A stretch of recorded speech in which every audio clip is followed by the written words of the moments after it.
同樣見到耶穌行嘅奇蹟，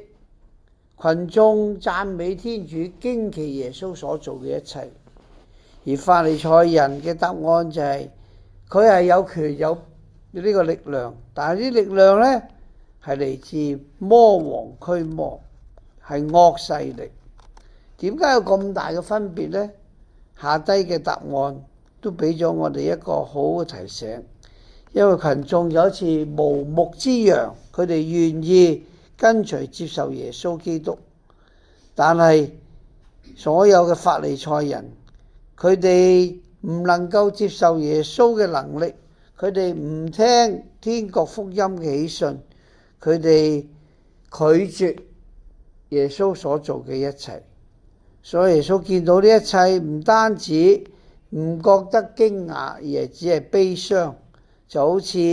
佢話啲羊流離失所，無牧之羊，所以更加需要多啲人幫手去宣講天國嘅福音，去幫助罪人能夠悔改歸依。